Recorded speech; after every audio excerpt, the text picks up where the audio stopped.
Maravilha. Que tempo precioso. E agora, só vai melhorar. Eu gostaria de chamar para compor essa plataforma aqui agora duas pessoas muito especiais para nós. Nós teremos um momento muito importante agora de debate, onde vocês também poderão fazer pergunta caso tenham dúvidas. Mas aproveitar para estar aí um pouquinho desse homem sábio e de mais dois companheiros muito inteligentes também. Gostaria de convidar ao palco o irmão Oswaldo e o nosso pastor Fábio Carvalho, por favor. Vamos recebê-los com aplausos.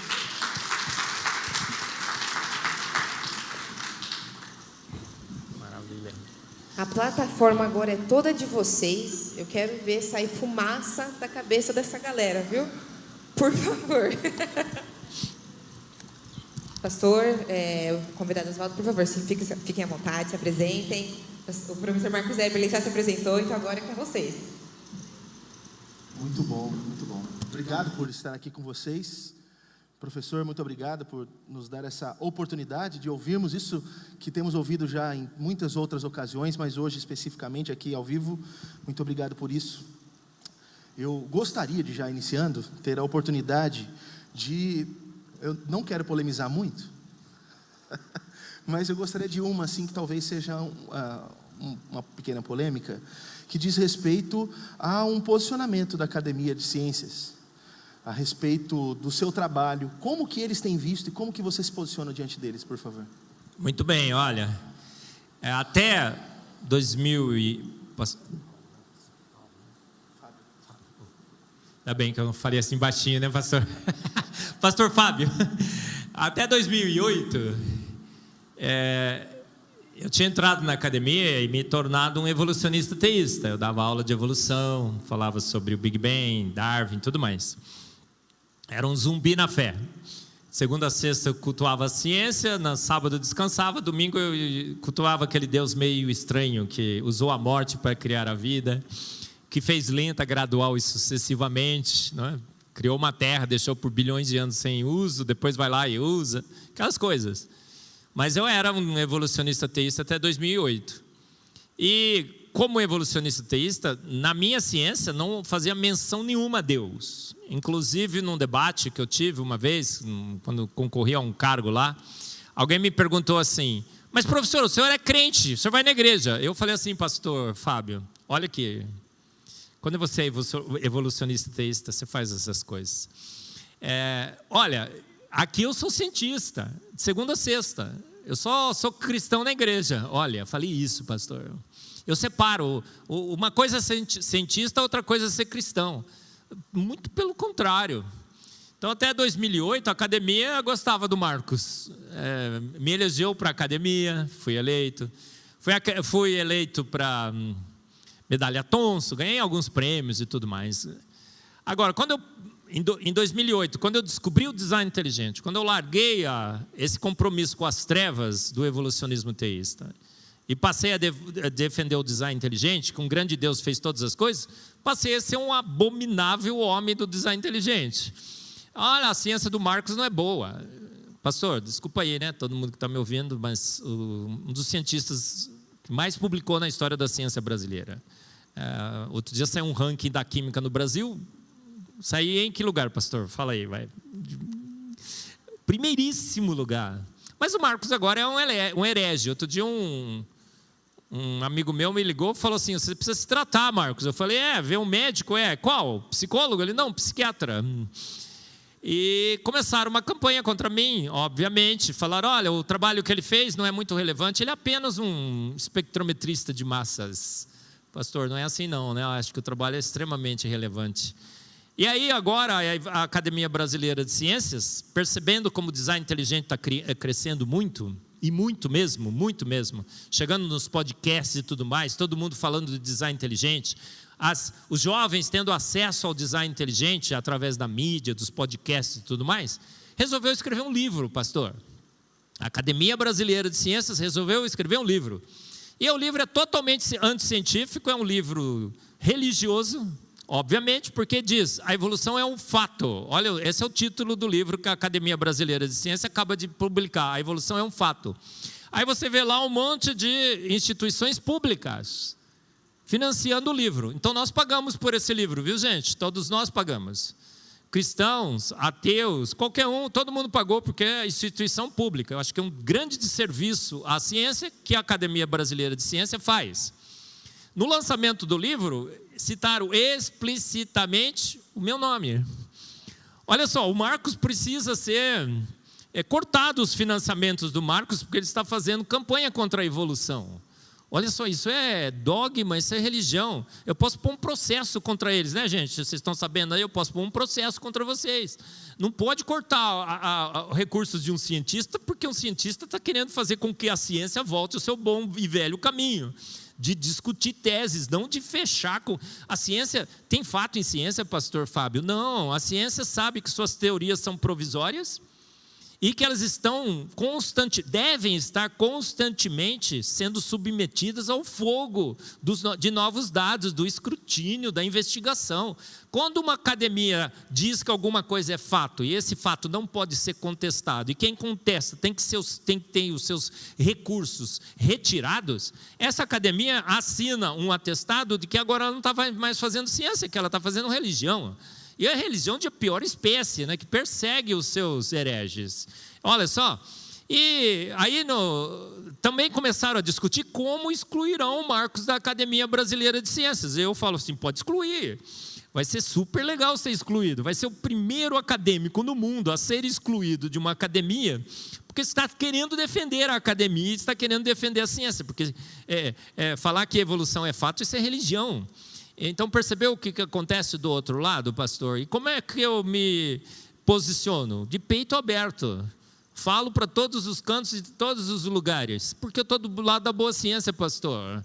Eu estou defendendo a boa ciência, a ciência que está alicerçada em dados. E estou fazendo um debate, estou oferecendo contraponto. Cientista bom deveria dizer, que legal, Marcos. Eu aqui vou defender a evolução, você defende o design inteligente aí. Quem tiver melhor argumentos, que vença. Deveria ser sempre assim.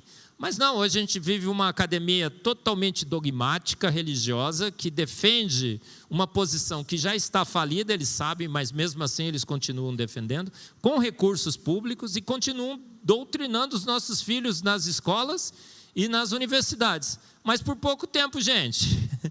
porque não contavam com a nossa... As escolas confessionais estão bombando ao redor do mundo.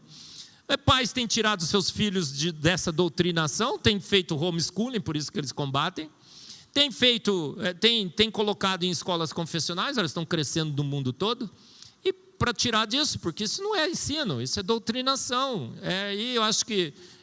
eu espero, sinceramente, que a Academia Brasileira de Ciências reconheça o seu erro, corrija esses enganos todos e que a gente volte a fazer boa ciência. Essa é a minha luta. Tem outros cientistas cristãos que, de repente, estão em algum movimento juntos para que isso não mais aconteça, ou que isso seja vetado? Porque se eles reclamam do nosso dogmatismo religioso, por um lado, para tentar fazer ciência, inclusive, fazendo isso, eles estão sendo dogmáticos também. Totalmente dogmáticos. Olha só, esse é o grande problema do outro lado, pastor. Exatamente isso que tem acontecido. O design inteligente não só tem ganho à mídia, não só tem ganho à atenção. Os jovens hoje já não se deixam mais levar por aquela história. Olha, é fato e você vai ter que aceitar. Ele chega e fala, professor, eu assisti uma palestra lá, hein? O senhor viu o Marcos, viu o Adalto, viu... Tem um monte de gente, professor. Então nós temos... Esse é o grande salto que tem que ser dado. Nós estamos numa doutrinação que não é ciência. E o que a gente tem que fazer fora dessa... Como a gente percebe que isso é uma doutrinação, o que nós temos que fazer? A gente tem que levar a academia para a volta à sua boa e velha essência, que é o debate e o contraponto. Isso tem atraído uma legião de cientistas, pastor. não só cristãos, porque o pessoal fala, design inteligente, não, de todas as posições filosóficas e teológicas. Muitos cientistas ao redor do mundo têm despertado para esse grande problema de dogmatismo da ciência e têm percebido que a gente tem que voltar a fazer aquela boa velha ciência do ponto e do contraponto. Muitos têm se unido a nós, o design inteligente tem crescido no mundo inteiro. Nos Estados Unidos tem lá o Discovery Institute, eles vivem anunciando essa, mais um cientista que se torna defensor do design inteligente, mais um ganhador de prêmio Nobel, mais um grande físico, mais um grande bioquímico. E a gente está crescendo e não há como parar esse movimento. Um novo paradigma sobre as nossas origens está para ser instalado na academia. É o bom e velho paradigma que existia antes. Um grande Deus fez todas as coisas. Quanto tempo isso demorará? Eu não sei, pastor, mas quem viver, verá. Ok. Indo para o outro lado agora, eu tenho 2 perguntas, professor. A primeira é se o senhor vai contratar a Joyce. A Joyce foi sensacional, rapaz. Ela previa a minha mudança de slide antes de eu pedir. Foi sensacional, Joyce. Cadê ela? Está por aí? Está lá dentro, né, Joyce? Sensacional. Bom, a segunda é o seguinte. Eu acho que vocês podiam dar um aumento para ela, né? Podia dar um aumento para a Joyce, sim, né? Joyce. Pede promoção aí, viu? Bacana. Bom, o senhor tem uma palestra bacana no YouTube, né? O Dilúvio e a Ciência, né? E a minha pergunta aqui vai com relação ao dilúvio. Alguns anos atrás eu fiz uma viagem para a Argentina a trabalho e a gente tinha lá um fim de semana no meio do nosso trabalho e eu fui visitar um lugar chamado Valle de la Luna. Não sei se o professor já ouviu falar, né? E lá eles têm todas as camadas geológicas, né, que eles falam, construída durante milhões de anos, né? Tudo retinho, viu, professor? Tudo retinho. Plano paralelo. Plano paralelo, parece uma massa folhada. Mas parece que ultimamente a erosão começou a atuar, né? E existem formações ali fantásticas nos formatos mais inusitados, né? E aí a primeira parte da minha pergunta é pedir para o senhor explicar um pouquinho aqui para a gente como que o dilúvio explica essas camadas, o registro fóssil que a gente encontra lá. E a segunda parte é que a gente tem gente muito boa defendendo que o dilúvio foi uma catástrofe local, um evento local. Eu, particularmente, eu sou da linha que o dilúvio foi uma catástrofe global, né? E eu sei a sua posição também, mas eu queria te perguntar, foi local ou global, professor? Maravilhoso, Oswaldo. Vou começar com a segunda. Não é gente muito boa que defende isso, não. Por que eu acho que não é gente muito boa? Porque é gente que não leu a Bíblia e não leu a ciência. Gente, a defesa do dilúvio local é uma insanidade total. É um absurdo dos absurdos dos absurdos. Defenda que houve um dilúvio, que não houve um dilúvio, mas não defenda que ele foi local. É um absurdo. É totalmente absurdo se defender que é local. Gênesis 7 é insistentemente, irritantemente coerente com o dilúvio global. São 67 pontos no relato do dilúvio que Deus deixa claro que ele foi global. Ele diz, todo mundo morreu, tudo debaixo dos céus morreu, todos os montes debaixo do céu foram cobertos por água. Aí você fala, Senhor, já está bom, já entendi. Ele fala, calma que eu vou continuar. E ele continua, ele vai falando tudo, todos. Chega no metade do texto, você fala, Senhor, o que está acontecendo? Aí ele fala e para você, vai ter uns cabeção lá na frente que vai dizer que é local, então eu não posso parar. E ele fala, gente, você não leu a Bíblia se você defende o dilúvio local. É um absurdo dos absurdos. Você destrói toda a coerência do texto bíblico. Deus manda um homem montar um barco imenso, por mais de 100 anos ele fica construindo, e chama as aves. Que é isso? Que Deus louco é esse que vai chamar ave? Aves. Pombo-correio, Oswaldo, voa 1.000 quilômetros por dia. Dilúvio local que não conseguiria salvar pombos que voam 1.000 quilômetros por dia. O que é? Teria que ser assim, uma distância de 100 anos, né? 100 dias, né? 100 dias para o pássaro não conseguir voar. Então, vou botar dentro da minha arca. Gente, é um absurdo. Essa é uma das coisas que me deixa irritado. Assim, eu quero cortar a orelha, porque eu sou meio Pedro, né? Vocês já perceberam? Eu vou com os 2 pés no peito, tá? Eu não passo pano. e alguma coisa que eu quero pegar. É um cristão que defende que o dilúvio é local. Gente, se você defende que o dilúvio é local, estou te esperando lá fora. É um absurdo, cara. Leia a palavra de Deus. A teologia é ruim e a ciência também, né? Porque tem evidência no mundo. Péssima ciência. Tem no mundo inteiro, né? A evidência de que aconteceu esse dilúvio. Né? 75% dos continentes estão cobertos por rochas sedimentares. 75%. Todas essas rochas sedimentares são plano-paralelas. Estão em muitas posições cheias de fósseis.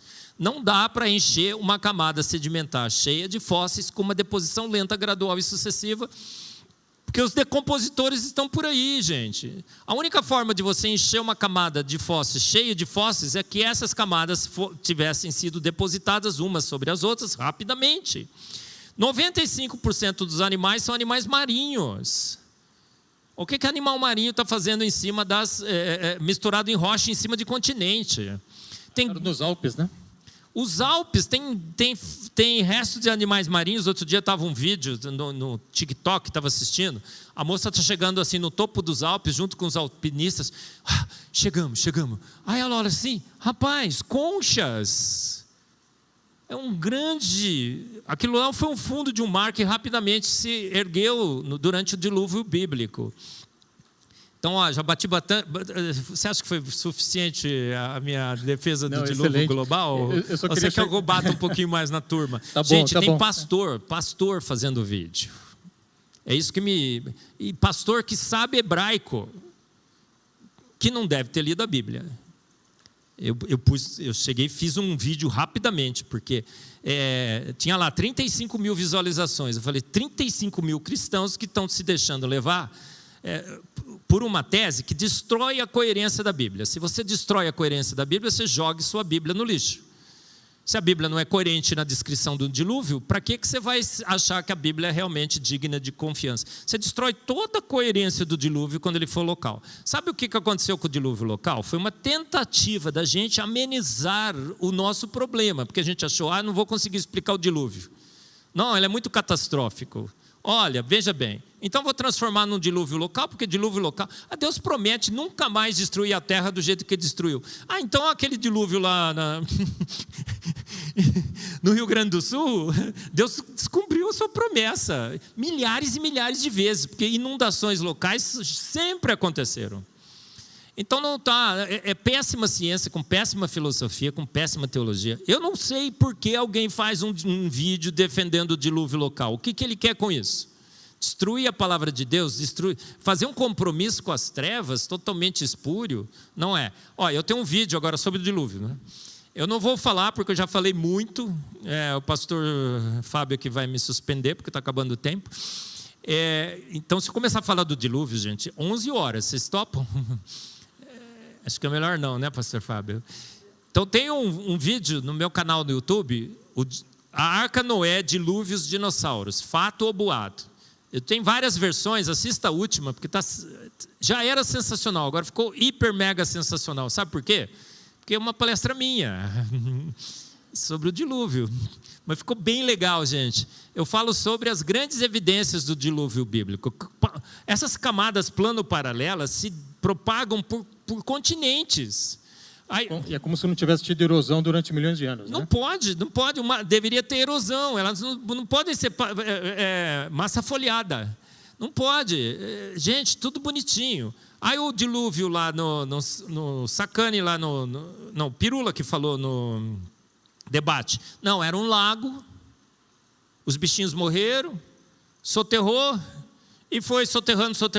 Lago, gente? Não tem lago do tamanho nos Estados Unidos. Olha, tem depósitos aqui no deserto do Atacama, tem baleias, um monte de... O que baleia está fazendo em cima de continente, em cima de montes? Você tem cemitérios de dinossauros nos Estados Unidos, um monte de dinossauro, tudo juntinho, morto, tudo misturado, os ossos estão todos embaralhados, e o que acontece? Os mais pesados estão embaixo, os mais leves estão em cima.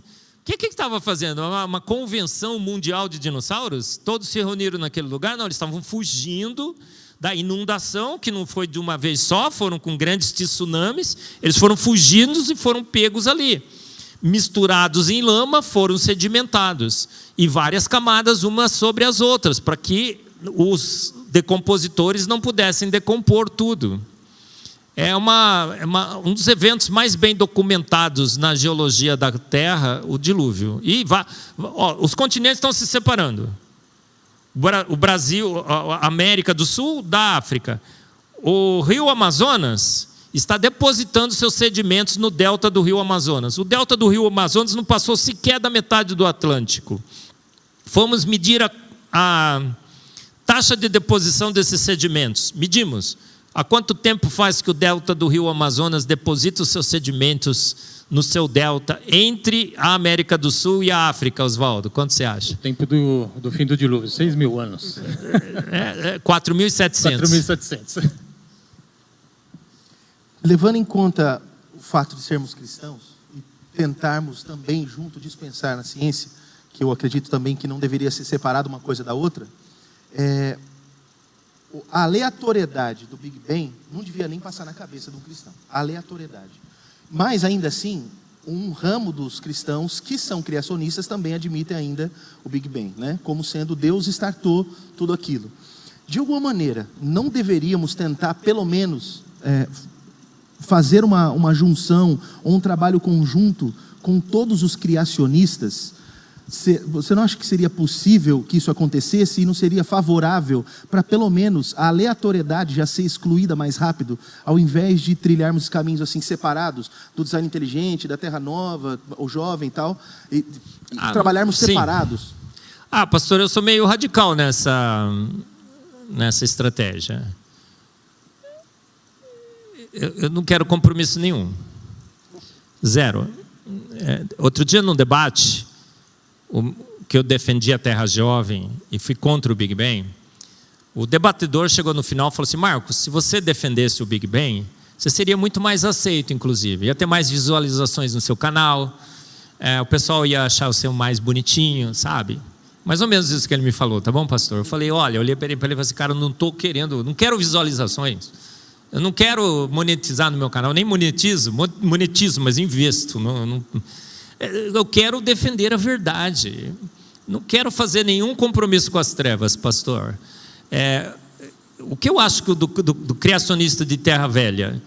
Ele é criacionista de Terra Velha porque ele se convenceu que a Terra é velha, que a ciência tinha provado que a Terra é velha, e ele deixou de ler a Bíblia.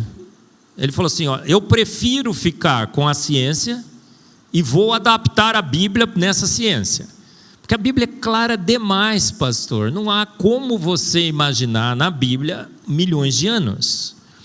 Então o que ele fez? Não, vou dar um jeitinho aqui. Vou dizer que o íon são eras. Um absurdo dos absurdos falar que o íon é eras. Eu já chamei vários hebraístas no meu podcast. Todos os hebraístas que eu chamei falaram, Marcos, um compromisso espúrio com as trevas. Moisés não sabia o que eram eras. O povo para o qual ele escreveu não sabia o que era eras. E ele usou o íon, obviamente, como um dia, porque está descrito assim, houve tarde e manhã o primeiro dia. Íon pode acomodar eras, que é a palavra do hebraico para dias? Pode. Não, eras não pode. O máximo que pode é um tempo um período de tempo. Mas eras não tinha conceito de eras, Moisés não conhecia. Agora, assim, ele usou, um dos hebraístas usou um exemplo bem legal. Ele falou assim, como a palavra manga. Manga tem vários significados. Ela só ganha o significado dentro do contexto. Eu falo, eu tomei um suco de manga, então eu sei que é a fruta. A manga da minha camisa está muito curta, então eu sei que é a manga da minha camisa. Gênesis está dizendo assim, tomei um suco de fruta, tomei um suco de manga. Aí o cara fala assim, tomei um suco de manga, acomoda a manga de camisa. Não é um absurdo, está lá, houve tarde, manhã o primeiro dia.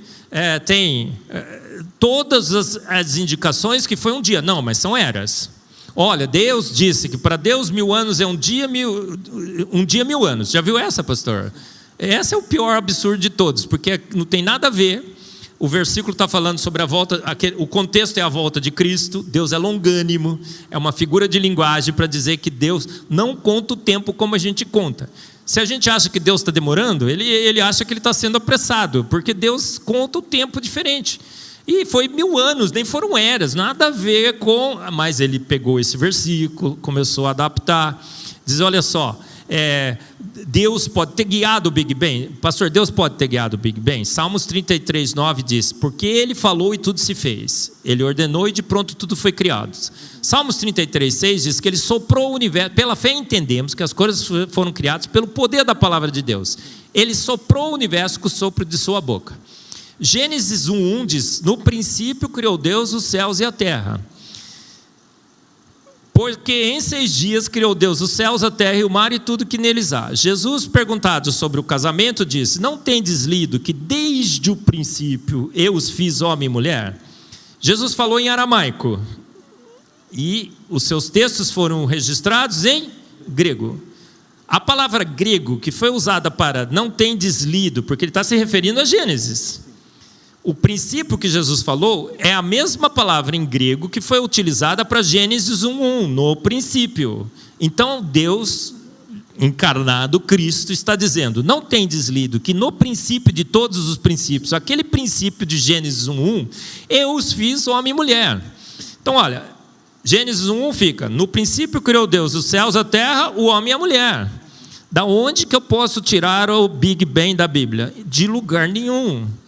Foi um compromisso que a gente fez com as trevas, tentando salvar a Bíblia, porque achamos que os milhões e milhões de anos estavam corroborados pela ciência. Dá para salvar a Bíblia, pastor? Não dá, a Bíblia se salva sozinha, a gente que quebra a cara. As fotos do James Webb e do Hubble mostraram claramente que o universo é jovem. Pastor, game over, todo mundo está nos ouvindo. Não há a menor chance de que o universo seja velho. As fotos são absurdamente reveladoras. Cada dia, nós vamos fazer agora terça-feira um podcast, eu vou fazer no meu canal, assistam, viu gente? Mostrando as grandes e grandes evidências do universo jovem que foram corroboradas pelas 2 fotos do James Webb. A gente tem 2 fotos do Hubble e do James Webb, mostrando que o universo é absolutamente novo. Ele estava prontinho no começo, e a foto do começo é igualzinha à foto que a gente vê hoje. Significa que passou um tempo muito, muito curto. O universo nem sequer mostra sinais de envelhecimento em relação ao início. Tem o mesmo número de galáxias, todas as galáxias já estavam no presente, estão aqui, é o mesmo número. Todos os elementos já estavam no início, todas as cores já estavam no início, tudo, água. Então o universo, ele foi feito pronto, e o tempo que passou é tão pouco que ele nem sequer mostrou sinais de envelhecimento. O universo é jovem. Se o universo é jovem, Deus não guiou o Big Bang, pastor. E Deus não é o Deus do devagarinho. Pastor, deixa eu fazer uma pergunta. Eu estou supondo que o senhor é big banguista, tá bom? Só supondo, tá? Farei aqui o papel. Pastor, Jesus chegou para Lázaro e falou assim, Lázaro, sai para fora. Quanto tempo demorou Lázaro para sair? Jesus disse, haja vinho. Na bodas de Caná de Galileia. Chega a mãe de Jesus para Jesus e fala, Jesus, está destruída a festa. Acabou o vinho. O vinho acabou. E o que Jesus fez? Imediatamente preparou o vinho. Você acha que lenta, gradual e sucessivamente? A mulher que vertia sangue encostou de Jesus, quanto tempo demorou para ela ser curada? Imediatamente. O poder da palavra de Deus, quando ele é liberado, quanto tempo demora para ser executada a ordem, pastor? A Trindade no início diz, façamos o homem a nossa imagem e semelhança. Onde ele colocou? Na terra. A terra ele nos deu de presente. A Bíblia é clara demais. Não há como se fazer um compromisso com milhões de anos, nem com o Big Bang e nem com a evolução. E eu vou combater, se eu puder, no que Deus me capacitar, qualquer compromisso com as trevas. Um Big Banguista é meio evolucionista, pastor. Concorda? Ele é meio evolucionista. Ele está fazendo meio compromisso com lento, gradual e sucessivo. Ele está falando que a ciência acertou metade, errou na outra. Não, a ciência errou em tudo, pastor. Errou no Big Bang, errou na evolução. A diferença seria a fonte de tudo, né? Sem ser teísta, pelo menos, no caso, seria o acaso gerou o start. E teísta diria, não, foi Deus quem fez. Mas aí depende muito, óbvio, a gente nem tem tempo para isso, depende muito da interpretação de quem está lendo os textos. qual é a estrutura que ele consegue fazer a leitura, por exemplo, de Gênesis. Porque, pensando na Terra Jovem, a interpretação de Gênesis tem que ser completamente literal em todos os aspectos. Pastor, até Darwin, todos os hebraístas interpretavam o texto de Gênesis como um universo jovem. Ninguém. Agostinho disse que não era 6 dias. Sabe o que ele disse? Imediatamente, porque ele estudou a Bíblia no grego, nem no hebraico ele estudou. E ele tinha a influência dos deuses gregos que não eram limitados ao tempo só. Mas tirando Agostinho, todos os pais da igreja, todos os hebraístas, até Darwin, liam Gênesis e entendiam que era dia de 24 horas, 6.000 anos. Toda a cronologia e genealogia de Gênesis diziam que era 6.000 anos. Por que a gente passou a entender outra coisa? Por que a gente passou a interpretar outra coisa? Por que a gente começou a ler diferente? Por causa do texto? Não. Por causa do hebraico? Não. Por causa da nossa percepção externa de que o universo era antigo. Fizemos uma exegese. Torturamos o texto bíblico, torturamos a interpretação de hebraico para dar 6 milhões de anos. Então, todos os hebraístas que vêm para mim e dizem assim, Marcos, o hebraico acomoda milhões de anos, eu digo, não acomodava, inclusive até Darwin. Os grandes hebraístas todos dizem, é absurdamente claro pelo texto bíblico que não há nada de milhões de anos aqui. Então, toda essa interpretação, ela não é sustentada no hebraico, ela não é sustentada no texto bíblico, ela não é sustentada por uma análise histórica. Foi um compromisso que a gente fez, torturamos o texto para enxergar, não interpretamos, torturamos. Fizemos uma exegese, jogamos lá os 7 milhões de anos e passamos a dizer que há 2 interpretações concorrentes. Não há, pastor. Essa é a minha tese, eu vou defender até Deus me... promover, porque cristão não morre, né, pastor? Eu vou defender, e eu não farei nenhum compromisso com esse lado, eu vou combater, porque eu acho que dentro das nossas igrejas, esse é o grande problema. A gente começou com o Big Bang, pastor, fizemos compromisso, interpretamos com milhões e milhões de anos, depois interpretamos com a evolução também. Chegaram os evolucionistas teístas dizendo que Darwin é amigo de Deus, que a gente tem que ler a Bíblia com Charles Darwin. Pegaram os nossos púlpitos, estão ensinando nas nossas EBDs que agora Deus guiou a evolução. Se Deus guiou o Big Bang, para guiar a evolução, passinho, não é, pastor? Então é esse. Eu acho que a gente tem que ser muito, muito, muito enfático e mostrar claramente que ideias têm consequências, compromissos têm consequências. Foram esses compromissos que fizeram a igreja a relativizar o texto de Gênesis. Gênesis passou a ser alegórico. Outro dia um pastor defendeu assim, olha, mais uma live. Olha, irmãos, Gênesis não diz como Deus fez, nem quando, diz apenas como. Pastor, anátema. Como Gênesis não diz como? Como Gênesis não diz quando? É tudo que Gênesis diz como e quando. Ele nem diz que foi, ele nem se preocupa muito a dizer que foi ele, porque ele diz, no princípio criou Deus os céus e a terra, já parte do pressuposto que foi Deus, que Deus existe, que foi ele que fez. Ele diz exatamente como e quando, e a gente está dizendo que não. Por quê? Por que a gente está fazendo esses compromissos? Porque fizemos metade, nos tornamos meio evolucionistas teístas. Para se tornar inteiro, se tornou fácil. Agora os evolucionistas teístas estão no meio de nós, o senhor sabe muito bem. Tem uma associação, eles têm milhões e milhões de dólares, eles montam grupos nas nossas igrejas, eles assumem as EBDs, eles estão nos nossos congressos vendendo seus livros. John Walton publica o livro dizendo que, olha só, o meu filho voltou da universidade, falou, pai, evolução e Big Bang, e agora, pai? Aí o John Walton disse, fica tranquilo, filho, Deus guiou o Big Bang, Deus guiou a evolução. O William Craig, pastor, apostatou por causa dos compromissos que fizemos, mas não contava com a nossa astúcia, pastor. A gente está fazendo um estrago. Sabe o que eu quero fazer, pastor? Eu quero levar a igreja à sua boa e velha origem. Eu quero defender a mesma teologia que eu aprendi com a minha professorinha de EBD, pastor. Minha professorinha de EBD chegou assim, Marquinhos, você é filho do Deus Altíssimo, feito a sua imagem e semelhança. Marquinhos, há 6.000 anos, em 6 dias, Deus, pelo poder único e exclusivo da sua palavra, fez o mundo, fez a terra, fez Adão e Eva. Pecamos, mas Cristo morreu na cruz por você, Marcos. Essa teologia que eu quero defender. E combaterei qualquer um que for contra essa teologia da minha professorinha da IBD. Professor, vamos fazer aqui uma sessão de como bater no evolucionista. É meu passatempo predileto. Eu bato no sacana, Verdade. mas ser evolucionista teísta eu prefiro mais, hein? Tá bom? Tá certo. Recentemente aí o senhor divulgou bastante, foi encontrado, né, tecido mole dentro de um osso de dinossauro, né, que supostamente teria alguns milhões de anos, né? Pela química, qual que é a chance aí de tecido mole durar tantos milhões de anos, né? Se a gente está um pouco tímido, né, com vergonha de defender a Bíblia, porque talvez a ciência diga algo diferente, né? O que a ciência hoje está mostrando para a gente de provas inegáveis de que não tem nada a ver, vocês tentaram vender uma lorota para a gente, mas a gente está descobrindo aqui que o negócio é diferente. Pessoal, quando eu comecei a minha palestra, eu disse que eu ia dar uns spoilers, falar rapidamente e apresentar umas poucas evidências. Acho que foram umas 57, 58, não foram?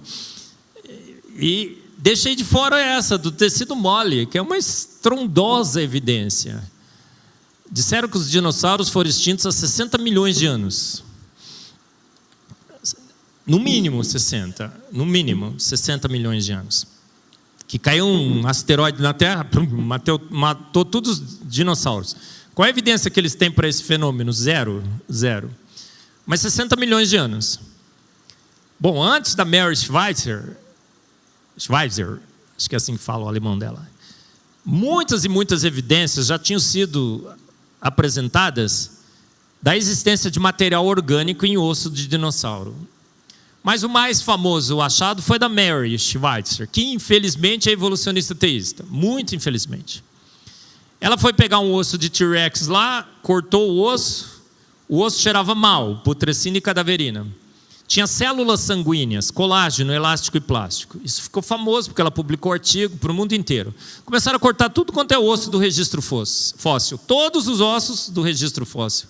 Muitos deles, né, nem todos, mas muitos deles, de vários animais, não só mais de dinossauros. Tem tecido mole, tem material orgânico. Ou seja, todo o registro fóssil é jovem. Acharam colágeno, elástico e plástico, células sanguíneas, sangue de dinossauro, fragmentos de RNA, DNA, RNA, não sei.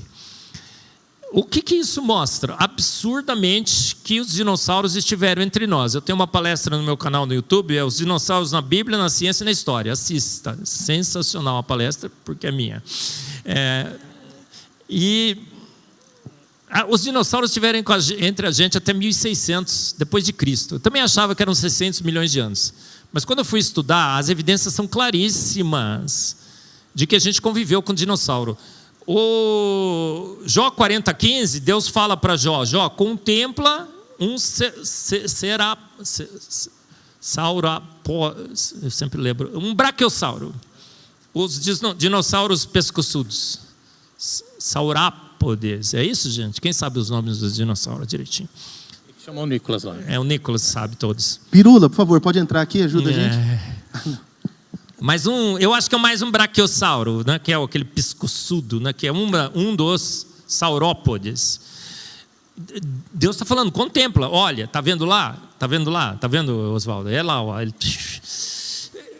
Toda a descrição do animal é de um brachiosauro, pescoçudo e tudo mais. Jó 41 é um dragão que cuspia fogo. Ai, mas professor, que absurdo o dragão. Gente, o besouro bombardeiro cospe um fogo pior que fogo. É fogo químico, é hidroxiquinona com água oxigenada. Vagalume tem lâmpada de LED. Se tivesse extinto o vagalume e Jó 41 fosse contempla o vagalume com uma lâmpada de LED, todo mundo estaria falando assim, nossa, que absurdo um animal um inseto com lâmpada de LED. As enguias são choques de 800 volts. Então, cuspir fogo, qual é o problema? E tem um monte de lenda de dragões no mundo. Por quê? Porque dragões de fato existiram. É o mesmo animal cuspindo fogo, com características reptilianas, existiu. E o tecido mole é uma grande evidência. Outro dia saiu um artigo na Analytical Chemistry, é meu amigo Brian, esqueço sempre o sobrenome dele, trabalha no Institute of Creation Research. Pegaram o colágeno de um desses ossos e fizeram o sequenciamento dos peptídeos. vários e vários peptídeos desse colágeno bateram com o colágeno moderno, provando que era de fato colágeno, elástico e plástico. O Pirula disse que não, era tudo fossilizado, tudo mineralizado, muito pelo contrário. Nós temos hoje sequenciamento de proteínas, achamos DNA, vários e vários outros artigos já foram publicados. Gente, descansa em paz, a vida é jovem, o universo é jovem, a Terra é jovem, e os dinossauros viveram com a gente até 1.600 anos depois. Historiadores, né? O Marco Polo foi para a China e relata, ele era louco, é assim que eles saem. Não, tudo o que é a favor é porque o cara era louco, aquilo lá não existiu e tudo mais. Tem incrustação de dinossauro em templos, junto com o animal. Teve um bispo lá na Inglaterra que morreu, desenharam animais assim no seu túmulo, tudo animal moderno. E um deles são 2 dinossauros pescoçudos brigando, entrelaçando os seus pescoços. Então tudo é real e aquilo lá é mitológico? Não. O São Jorge era um caçador de dinossauros. Na Idade Média, dinossauros apareciam lá, começavam a comer o gado, você saía para caçar dinossauro. Tem relatos. Dinossauros viveram entre nós, e mais uma evidência de que a Terra é jovem. Tainá, não sei se a gente tem pergunta online. Não? Quer fazer mais uma, pastor, para terminar? Posso e quero, por favor. Na verdade, ainda seguindo mais ou menos onde eu estava passando, primeiro, dizer assim, realmente que eu espero em Cristo Jesus, que Deus te dê graça para que você leve adiante a missão que o Senhor tem te confiado, que você seja fiel a isso, obviamente. Mas talvez deixar aqui um alerta, obviamente. Antes, lá atrás, não se pensava como se pensa a partir da teoria da evolução e qualquer coisa do tipo, né? Não se pensava assim, as estruturas, os estudos, as exegeses eram feitas de outra maneira, mas a literalidade com que também era tudo visto fazia com que nós tivéssemos uma teologia obscurantista que, obviamente, se não fosse as revoluções que houveram, se não fosse iluminismo também, algumas coisas que nos obrigaram a pensar para além da caixinha teológica que nós estávamos, aquela metodologia literalista de fazer as interpretações, muitas dessas coisas nós mudamos, graças a Deus, nosso entendimento por conta disso. Então, com o fato de não termos essa possibilidade do diálogo entre as várias vertentes do criacionismo, por exemplo, os que pensam a partir do evolucionismo, por exemplo, só assim, para a gente sempre tomar cuidado para não cair de novo nesse obscurantismo de literalizar todas as coisas e regredir. Porque nós evoluímos também, olha, fala de evolução para nós, né? Nós evoluímos de um retrocesso, de um obscurantismo que nós tínhamos teológico, obviamente. Eu tenho certeza que não é o caso que você tem pensado. Mas isso pode voltar, somado a um monte de baboseira que a gente tem visto, que não é o caso que você pensa, de terra plana e um monte de outras coisas, que nada mais é do que uma interpretação literal de textos bíblicos também, né? Então... Sim. Concordo plenamente, pastor Fábio. Eu acho que a gente não pode voltar a ler a Bíblia, por exemplo, quando fala que o sol nasce num canto e se põe no outro, achar que isso é uma evidência, por exemplo, que o sol está se movendo e a terra está parada. Obviamente, o escritor bíblico usou o referencial para a sua descrição de um humano na terra. Obviamente, não podemos cair para o outro extremo, concordo plenamente, a terra plana, né? É um exemplo. Esses malucos estão querendo grudar na gente também, né? Distorceram completamente vários versículos bíblicos para voltar a uma ideia medieval. Concordo. O que a gente tem que fazer como cristãos? A Bíblia diz que a gente tem que sempre dar a razão da nossa esperança, a razão. Então a gente tem que sempre ler a palavra de Deus com uma interpretação racional, sóbria, consistente e coerente, à luz, inclusive, da ciência. Pergunte, porém, aos animais, pergunte, porém, aos peixes dos céus, às aves dos céus e à terra. Então, à luz da ciência, essa é a interpretação que eu quero fazer. À luz da ciência, o dilúvio não foi local, foi global. À luz da ciência, Deus não guiou o Big Bang. O Big Bang nunca aconteceu. O modelo cosmológico padrão fez água completamente. Deu PT geral. À luz da ciência, a gente não evoluiu. O chimpanzé não é nosso parente. Como é que Deus escolheu os hominídeos? Olha só, então foi muito baseado em péssima ciência que começamos a fazer interpretações a favor da ciência, distorcendo o texto bíblico. Então, concordo com o senhor plenamente. A gente tem que sempre estar lendo o texto bíblico, deixando o texto bíblico falar, sobriamente interpretando o que ele fala, à luz do texto original. Por isso a gente tem que estudar hebraico, grego e aramaico, para ver o que, inclusive, os discípulos de Jesus falou, o que eles falaram. E temos que estar sempre coerente com a boa ciência, não com a ciência mal interpretada. E é isso que eu procuro fazer, é isso que o design inteligente procura fazer, e essa a minha linha de pesquisa e atuação. Sempre não quero voltar para interpretações medievais de terra plana, de que há um firmamento no universo, né, pastor? Essas coisas aí. Temos duas perguntas agora no chat. Do chat, ok. Pode ser? A primeira, sobre a questão dos dias, íons em hebraico. Mencionada em Gênesis, se consideramos como eras, o que fazemos com o quarto mandamento mencionado em Êxodo? Com o quarto mandamento mencionado em Êxodo. Como é que a gente pode trabalhar 6 dias e no 7º descansar? É esse, não é? É esse? Vamos descansar por uma era? Não faz sentido. Tudo perde a coerência. Por exemplo, o sol é feito no 4º dia, as plantas no 3º. Então as plantas ficaram uma era esperando o sol. Não faz sentido. É torturar o texto quando você pega e diz que on são eras. Absurdo. Tem 4 hebraístas que foram no meu podcast. Pastor Luciano, pastor Carlos Vailate, acho que muitos conhecem, Ageu Magalhães e a Maury Williams. O Maury Williams trabalha com linguística, interpretação de textos. O Ageu Magalhães foi diretor do Seminário Presbiteriano em São Paulo por 17 anos. Carlos Vailate é um craque, ele vai nos debates aí de arminiano contra calvinista, né? Ele é um craque numa interpretação da palavra de Deus.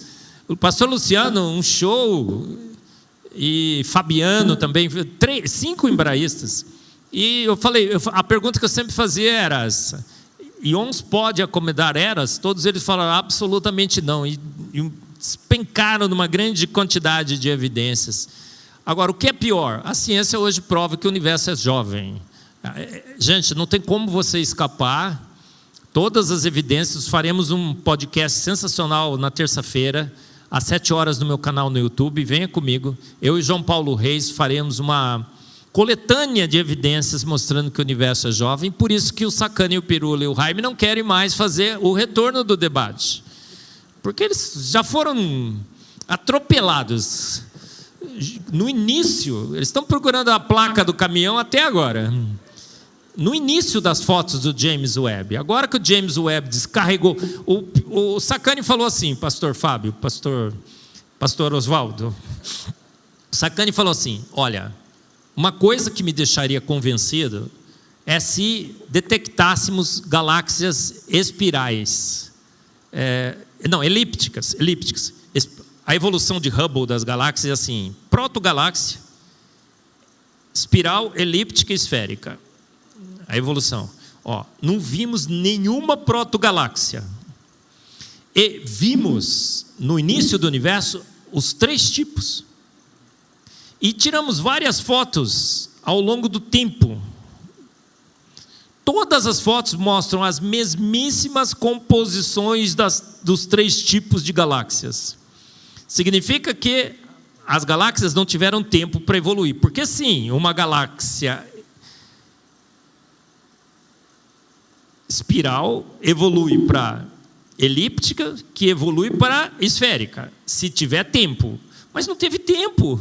Deus criou as galáxias assim, porque Deus é um designer. Ele falou, vou fazer redondinha, vou fazer elíptica, vou fazer espiral e pronto, acabou. Só não vou fazer proto-galáxia, porque eu não sou Deus para fazer proto. Quando eu faço pronto. A propósito, professor, Entendeu? Tem estrela verde? Não, ó. Tem estrela verde, gente? Tem estrela de tudo quanto é cor. Porque a cor é uma coisa sobrenatural.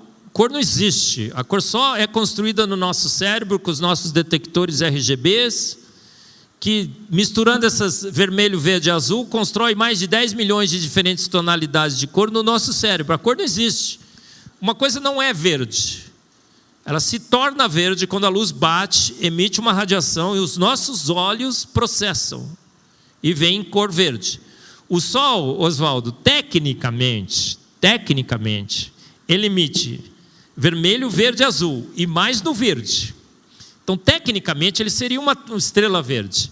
Mas, como estamos do lado do Sol, e como Deus nos fez do lado do Sol, Ele falou assim para o nosso cérebro: quando os seus olhos, cérebro, detectarem luz verde, vermelha e azul, com as intensidades que o Sol emite, entenda essa cor como branca. Cara, Deus calibrou o nosso cérebro para que as intensidades de vermelho, verde e azul do Sol fossem interpretadas como branco. Já pensou num negócio desse? Então o nosso Sol a gente enxerga como branco, mas o Sol tecnicamente é verde, mas a gente enxerga como branco. Então nenhuma luz, nenhuma estrela verde seria detectada por humano, porque a gente vai enxergá-la como branca. Então eu digo que não existe estrela verde no universo. Sabe por quê? Eu sei. Por quê? Porque o Palmeiras não tem mundial, né? Porque o Palmeiras não tem mundial. Agora, eu digo que é porque o Guarani é verde. Eu sou ponte pretano roxo, né? Eu acho que o único que deveria gostar de a gente ser parente de chimpanzé seria eu, né? A macaca querida, mais amada do Brasil, né? E ela jogou hoje, não jogou, gente? Como é que pode, pastor? O pessoal dessa igreja não sabe do jogo da Ponte Preta. Se ganhou ou se perdeu. Nem eu sei, cara. Mas ela jogou. A segunda pergunta. Sobre os campos magnéticos. Muito se fala sobre a inversão dos polos e que isso está para acontecer ou acontecendo. Sim. Qual a posição científica sobre impactos e a sua relação com as profecias na Bíblia? Descanse em paz, quem perguntou. A Bíblia já deixa muito claro quando a terra será destruída. A Bíblia diz que, olha, enquanto estivermos na terra, haverá plantio e colheita, inverno e verão, frio e calor. Então a terra não será destruída por superaquecimento, tá bom? Fica tranquila. Não cozinharemos na terra. Nós não afogaremos na terra, porque os mares não invadirão os continentes, porque a Bíblia diz também que Deus estabeleceu um limite para as águas do mar, as areias das praias. Por decreto divino, as ondas podem bradar, podem quebrar, mas daquele ponto não passarão. Descanse em paz.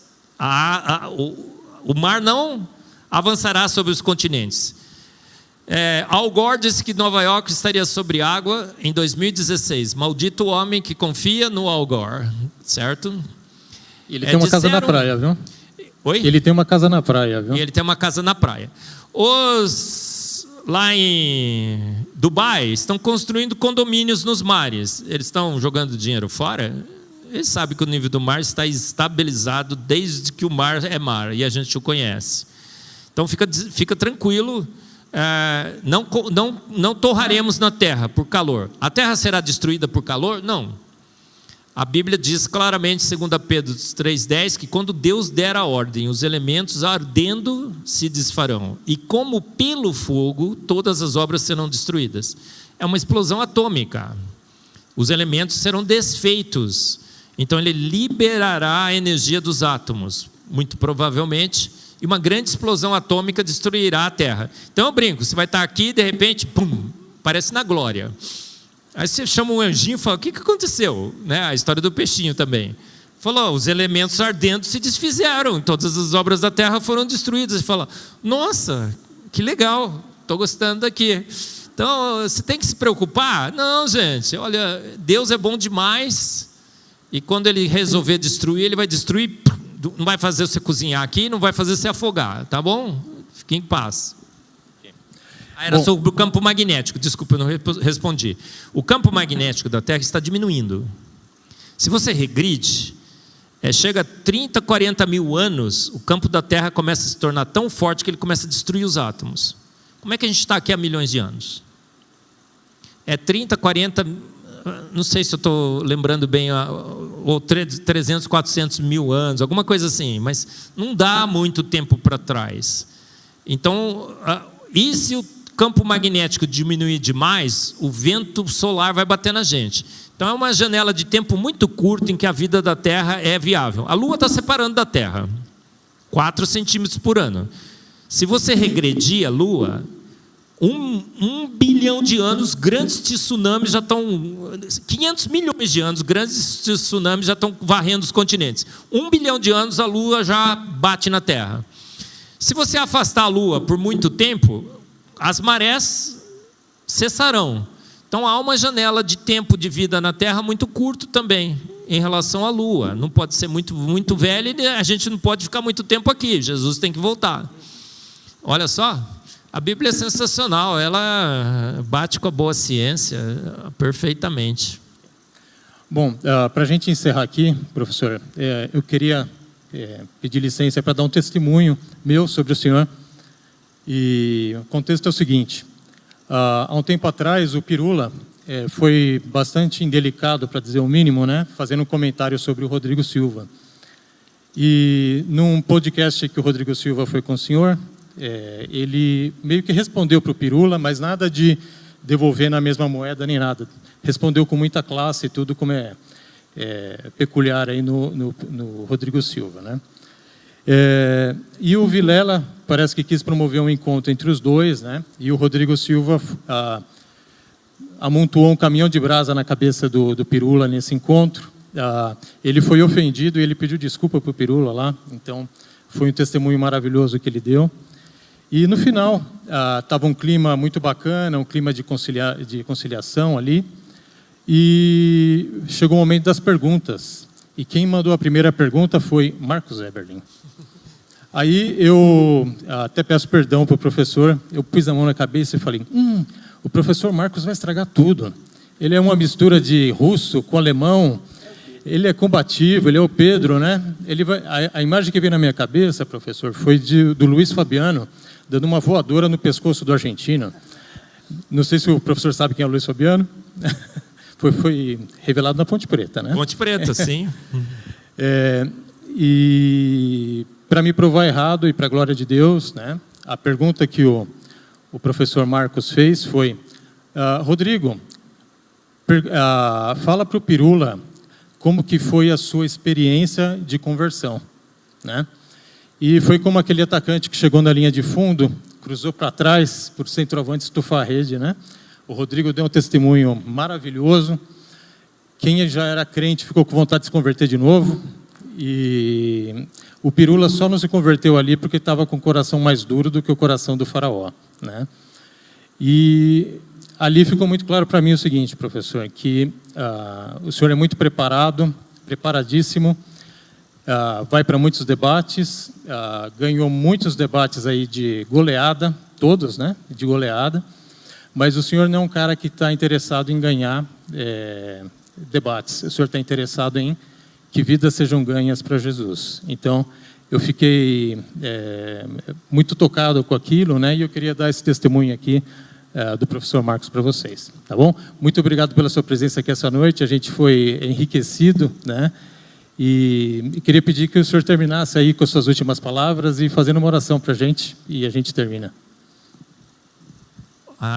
Primeiro, agradecer o privilégio, pastor Fábio, pastor Oswaldo, ele também é pentecostal agora, viu, todos gente? os pastores dessa igreja que me convidaram, um privilégio, uma honra estar aqui no NCI Talk e mais uma vez ter esse privilégio de defender a boa teologia, a boa ciência. E eu acho que a gente tem que partir para o ataque, isso que eu tenho feito. A gente ficou recuado nas nossas igrejas e achando que a gente tinha perdido o jogo, a gente ganhou o jogo. Então nós temos que reverter essa tendência com muita energia. Obviamente eu não, acho que eu não extrapolo tanto assim, apesar de ser russo, com ucraniano e alemão. Eu tento ser o mais misericordioso possível. Eu sempre falo para o Sacani, estou combatendo as suas teses, mas, por exemplo, na terça-feira, das 7 às 8, eu faria um clamor pela vida do Sacani. Vocês podem ir lá, vocês vão ver aqui.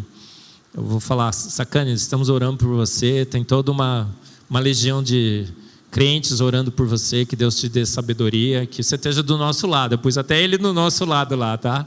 Falou, pela fé. Porque ele entrou no meu canal lá no Instagram e falou assim: que o seu Deus, Marcos, te cure, né? Eu fiz eu fiz uma operaçãozinha bem simples, não foi nada mais corretiva.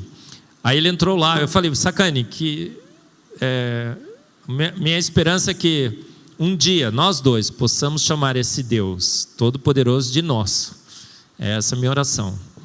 Então a gente tem que ir para o ataque com mansidão, com sabedoria.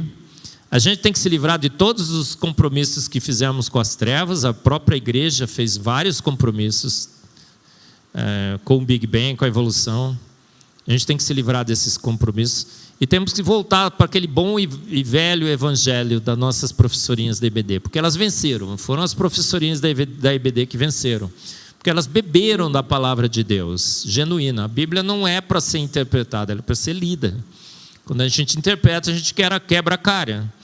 A Bíblia tem que ser lida e deixar ela falar. E as professorinhas da IBD sempre deixaram a Bíblia falar e beberam do bom evangelho, da boa e velha história. Conta-me a velha história de Cristo e seu grande amor. Conta do seu sofrimento, né? Dias amargos passou, quando em terrível angústia lá no Calvário morreu.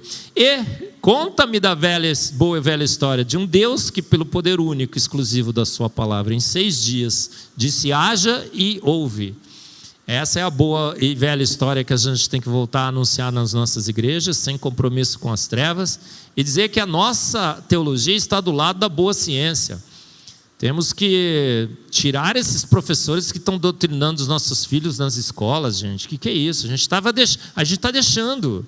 A gente está pagando, inclusive, para os nossos filhos serem doutrinados. E isso não pode. A gente tem que reverter isso. Somos sal da terra. A gente deixou de ser sal, a gente precisa voltar a ser sal, ser luz. O sal salga e ele, às vezes, até arde em feridas. A luz ilumina, ela não recua, ela avança. Então eu vou chamar todos aqui para estarem sempre prontos a dar razão da sua esperança. Jovens, quando o professor falar assim: quem ainda ousa crer em Deus? A minha função nesse semestre é desconstruir a fé em Deus. O que é que você vai fazer, jovem? Ficar quietinho lá, vai disfarçar, dizer que você não é cristão? Porque muitos estavam fazendo assim, né, pastor? Você tem que falar assim, você tem que levantar e falar: eu, professor, professor. Eu não creio em Deus, tenho certeza absoluta que Ele existe, professor. Eu estou atolado, afogado, abarrotado de evidências. Quer saber de algumas, professor? E o senhor já assistiu os debates? Assistiu aquele debate científico do século? O senhor percebeu quem ganhou, professor? O senhor já assistiu às aulas, as palestras do professor Marcos Eberlin, Adalto Lourenço, toda a galera do design inteligente? São mais de 80. Você já foi no congresso do design inteligente, professor? E o que é essa história de desconstruir a minha fé? O senhor não é professor de biologia? Eu não sabia que o senhor era professor de teologia, não. Que o senhor está aqui para desconstruir fé. É assim que a gente tem que fazer, gente, não é? Os jovens estavam acuados, mas não precisam estar mais. Defenda a racionalidade da sua fé. E você vai perceber que tem um monte de gente do seu lado. Um monte. O design inteligente tem crescido, a gente tem um monte de evidências. E é isso aí, tá bom? Que a gente combata o bom combate. Combatemos e que guardemos a fé num Deus que tudo fez. Pronto. Aquele que sem Ele nada do que foi feito se fez. Amém? Faz uma oração para a gente, para terminar, professor. A oração é com o pastor, pastor Fábio. Bora. Obrigado, Senhor, pela Tua bondade que nos é demonstrada em tudo, inclusive na Tua criação. Obrigado porque temos acesso a isso, inicialmente por uma revelação Tua, mas também pelas condições que o Senhor tem dado para que façamos essa mesma leitura a partir da ciência. Dá-nos, ó Deus, olhos abertos para enxergar aquilo que há tanto tempo vem sendo negligenciado. Que o nosso coração esteja sempre voltado para Ti, para que não sejamos enganados por mais nada, nem por pseudo-teólogos, nem por pseudo-cientistas. Que nós estejamos alinhados com aquilo que a Tua palavra diz sempre, e todos os dias nos guiemos por ela, que é infalível, inerrante. Nós confiamos assim, ó Deus. Que o Senhor nos abençoe. Dê graça para o Teu servo que tenha, ao longo desses anos, promulgado, Senhor, a ciência a partir da Tua palavra. Dá para ele sempre direção, sabedoria, que ele seja arguto no falar, que ele seja combativo como tem sido, mas vitorioso sempre, para que o Teu nome seja conhecido, para que Tua palavra seja exaltada, onde antes era completamente desprezada, para que os nossos jovens, nossos homens e mulheres se voltem para o Senhor e para as Escrituras, sabendo sempre que ela está declarando toda a verdade do Senhor, e em tudo que ela fala, ela é sempre verdadeira. Abençoe-o, dê graça, dê força, saúde, que ele, sua equipe, todos os demais que têm trabalhado para essa missão, sejam também bem-sucedidos. E a nós, dá-nos um coração voltado para o Senhor sempre, para a Tua glória, em nome de Jesus. Amém.